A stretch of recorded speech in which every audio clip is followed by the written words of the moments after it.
W Brazylii przez cały czerwiec odbywają się huczne imprezy podobne do polskich dożynek. I dzisiaj wybierzemy się na jedną z nich, gdzie poznacie Bartka, Polaka, który na jednej z takich imprez wziął ślub. Tak, w Brazylii na dożynkach bierze się śluby. A do tego w czerwcu też obchodzi się walentynki. I to wszystko ma ze sobą związek. A jaki? Dzisiaj opowiem wam o brazylijskich tradycjach, a teraz chodźcie ze mną na Festa Junina. Większość osób się przebiera, więc my też jesteśmy stosownie ubrani. Koszula w kratę, słomkowe kapelusze, warkocze. To jest taki tradycyjny ubiór na Festa Junina. Ten festyn jest bardzo mały, skierowany raczej dla rodzin z dziećmi, no ale dzięki temu łatwiej mi go było nagrać, no i wam pokazać. W każdym razie pomnóżcie sobie to wszystko razy 100. Liczbę ludzi, decybeli, jedzenia i to tak właśnie wygląda większość imprez tutaj. Festyny odbywają się przez cały czerwiec, stąd nazwa Festa Junina. Junio to czerwiec, no a festa to impreza. Festa Junina ma też wiele innych nazw, na przykład Festa de São João, czyli Świętego Jana. No właśnie, na pewno zauważycie tutaj wiele podobieństw z dożynkami i nocą świętojańską. Korzenie tej imprezy są ciekawe i za chwilę powiem wam o tym więcej, ale najpierw zatrzymajmy się przy najważniejszym punkcie tej imprezy, czyli... Tutaj jest canjica, czyli taki deser z kukurydzy. Tak wygląda. Mimo że nie wygląda na kukurydzę, ale musicie mi uwierzyć, że to jest kukurydza, tylko że biała. Uwaga, próbuję. To jest moja druga canjica w życiu. Gorąca. Smakuje bardzo podobnie do grysiku. Taki grysik, jak się jadł w przedszkolu. I ta jest z kokosem, więc tego kokosa trochę czuć, ale poza tym no grysik, po prostu grysik. Tu są stoiska, w których są słodycze i można grać, na przykład celując obręczami w butelki i oczywiście wygrywa się za to nagrody. I Milena wygrała takie coś. A ja idę na drugą stronę, bo rozpalili ognisko. Nie widzicie tego, bo jest za ciemno, ale z tyłu jest już jezioro. I teraz uważajcie, bo to będzie bardzo ważna scena. Taka zupełnie niereżyserowana, na spontanie, spontaniczna i naturalna. Akcja! Moi drodzy, tam jest ognisko. Ludzie się zgromadzili obok, żeby to ognisko obejrzeć. A tutaj stoi jakiś człowiek samotnie. Wygląda w sumie na Polaka. Czekajcie, zapytajmy. Przepraszam, czy ty mówisz po polsku? Wyglądasz jakoś tak polsko. Tak, mówię. Ale przypadek. Moi drodzy, to jest Bartek. Bartek, od kiedy mieszkasz w Brazylii? Mieszkam tutaj już jakieś 1,5 roku. Jestem tutaj z moją małżonką. Swoją małżonką mówisz. A jak to się stało, że wzięliście ślub? Wzięliśmy ślub na Festa Junina, właśnie na imprezie, w której jesteśmy teraz. Patrzcie, co za przypadek, no. To powiedz mi, jak do tego doszło, że wzięliście ślub na Festa Junina, tudzież w Feście Juninie. Nie wiem, czy to się powinno odmieniać, czy nie. Co też nie wiem po polsku, jak to nazwać. Wiesz co, była taka impreza organizowana z pracy mojej małżonki, mojej partnerki. I zwykle w jakiś ślub, takie wesele, to jest jeden tutaj z tradycyjnych elementów tej imprezy. I jako, że ona była ostatnia, jedyna, która jeszcze nie wzięła ślubu, zostaliśmy wybrani jako właśnie ta para młoda. Czyli nie było castingu i nie było randki w ciemno? Nie było. To już było zorganizowane, że to my. Jak to wyglądało? Czy to było tak na spontanie, że po prostu przyjechaliście na imprezę, dali wam, nie wiem, suknię ślubną, krawat i wio i na żywioł? Czy mieliście jakieś próby przed tym? Wiesz co, poinformowali nas, że tutaj Musicie wziąć ślub. Musimy wziąć ślub, dokładnie, nie było wyboru. I wiadomo, moja małżonka miała takie białe ciuchy, coś w stylu ala sukni ślubnej. Ja też trochę tak bardziej elegancko. I Miałeś krawat? miałem krawat, dokładnie ten, który dzisiaj akurat wyjątkowo założyłem. Moi drodzy, krawat, zbliżenie na krawat. I była, wiesz, prawdziwa impreza. W sensie jakby ślub, że był ksiądz, jedna osoba była właśnie wybrana jako ksiądz. Jest takim kluczowym elementem tutaj też, że jest taka jakby kochanka, czy tam jakaś kobieta zabiega o pana młodego i ona właśnie wtedy, kiedy ksiądz się pyta, czy jest ktoś, kto zgłasza sprzeciw, to wtedy właśnie się pojawia ta osoba. Było tam ciasto, tak? Tort weselny.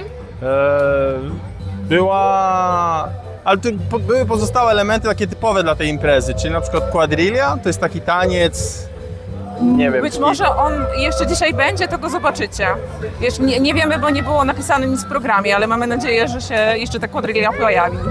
To jest taki typowy taniec w parach i oni tak jakby biegają po placu, robią jakieś różne kombinacje.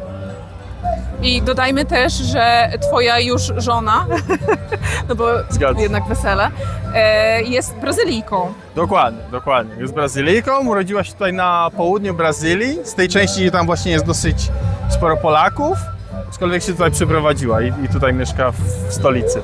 Czy to było jej pierwsze wesele i ślub na Festa Junina? Tak, to było jej pierwsze wesele. Czy ostatnie? Miejmy taką nadzieję. Powiedz mi, co ci się podobało w tym doświadczeniu. W ogóle jak to było? To była taka po prostu impreza tak na dobrą sprawę, nie? Dokładnie. Wiesz co, podobało mi się, że to było takie z jajem, wiesz, to było taki żart, nie? Każdy sobie z tym bierze udział, wszyscy się bawią. Ta dzisiejsza Festa Junina, która to jest twoja Festa Junina w życiu? 7., 8. Tak Tutaj- samo? Myślałam, że mi powiedziałem 30. Nie, to dopiero drugi rok, drugi sezon tutaj zaliczam. Faktycznie, te festy tutaj się odbywają bardzo często. Wiesz, miesiąc wcześniej się zaczynają i miesiąc później jeszcze trwają, Tak. więc one No są bo jak już się bawić, no to... Żunina, Żulina, Tak. Augustina. Augustina, do Augustyny nie słyszałam. Dobra, Bartek, dziękuję ci za tą wypowiedź. Nie wiem, może chcesz kogoś pozdrowić? Oczywiście pozdrawiam moją małżonkę Thais, całą rodzinę, braci, babcię, dziadka.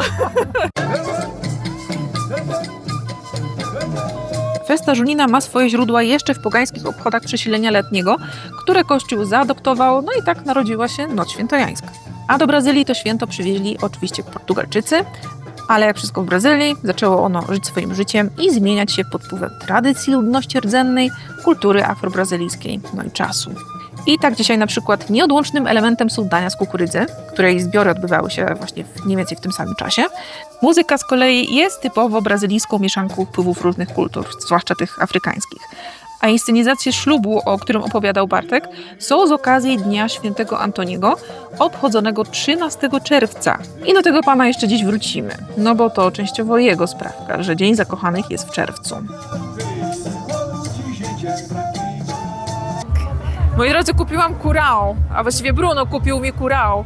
To jest kolejny tradycyjny deser, nie zgadniecie z czego, z kukurydzy. Nigdy go nie próbowałam, więc to będzie mój pierwszy raz. Z wierzchu ma cynamon, zbliżenie na curau. Dobra, próbujemy. Przypomina w konsystencji budyń. Budyń z kukurydzy. Curau, budyń z kukurydzy. Wiecie co mam? Grzane wino. Grzane wino dokładnie z takimi samymi przyprawami, jakie możecie kupić na wszelkich jarmarkach świątecznych. I w sumie ma to sens, bo tutaj też jest to tradycyjny napój z Festa Junina. No i mówię, że ma to sens, dlatego że przecież tutaj jest zima, jak widać. Na koniec imprezy była quadrilla, improwizowana, bo każdy tańczył jak chciał i umiał, ale na imprezach z większym rozmachem quadrilla może wyglądać na przykład tak. Więc sami widzicie, że Brazylijczycy najchętniej przedłużyliby karnawał na cały rok, a że się nie da, no to wyszukują wszelkie inne okazje do świętowania. No i tu dochodzimy do kolejnego punktu, czyli skąd w czerwcu wzięły się walentynki. Tak, to ja, marszałek, nie regulujcie odbiorników, ja tylko zdjęłam okulary i mam soczewki. No więc w przeciwieństwie do chyba większości krajów, w Brazylii Dzień Zakochanych obchodzi się 12 czerwca, więc był wczoraj. Nie miałam w planach tego nagrywać, ale skoro nadarzyła się taka okazja, no to poopowiadam wam o tym już ponad 75-letniej tradycji. I pokażę wam też, co dostałam wczoraj z tej okazji od Bruna. Otóż dostałam pudełko moich ulubionych czekoladek, które jeszcze wczoraj było pełne. Jak do tego doszło? Nie wiem. No i oczywiście, tak jak i walentynki, jest to święto bardzo mocno komercyjne i ono zostało ustanowione w 1949 roku jako święto, które miało pobudzić sprzedaż. Data ta została wybrana nieprzypadkowo, dlatego że dzisiaj, czyli 13 czerwca, jest Dzień Świętego Antoniego, który jest nazywany Świętym Swatem. Ponoć do niego były kierowane prośby o to, aby znaleźć sobie męża lub żonę. Więc 12 mamy Dzień Zakochanych, a 13 Świętego Małżeństwa. No i pewnie się zastanawiacie, jak to święto jest obchodzone. I nie ma jakichś szczególnych różnic pomiędzy świętem tutaj i tym w Polsce, ale mam wrażenie, że jest jedna widoczna różnica pomiędzy Polską i Brazylią, bo w Polsce owszem wychodzi się do restauracji z okazji walentynek czy z jakiejkolwiek innej okazji, ale to nie jest takie powszechne jak tutaj. Na przykład Dzień Matki i Dzień Ojca jest właśnie w ten sposób obchodzony, że trzeba zabrać mamę i tatę do restauracji i to jest jakby taka opcja domyślna. I walentynki też mam wrażenie są właśnie taką okazją. I w Polsce owszem chodzi się, ale no nie, można sobie zaplanować ten dzień jakoś inaczej, a tutaj po prostu trzeba iść do restauracji. My nie byliśmy w restauracji, ale zjedliśmy sobie romantyczną kolację w domu. I jeżeli zastanawiacie się, czy obchodzimy Dzień Zakochanych 12 czerwca czy 14 lutego, no to tutaj po długich dyskusjach doszliśmy do kompromisu, że będziemy obchodzić obydwa. Skoro zainteresował Cię temat ślubu i walentynek, to pewnie spodoba Ci się również ten vlog, w którym opowiadam o przygotowaniach do mojego wesela w Brazylii. To się powinien pojawić nad moją ręką. Jeżeli się nie pojawia na ekranie, to link będzie w opisie. Kliknij w niego.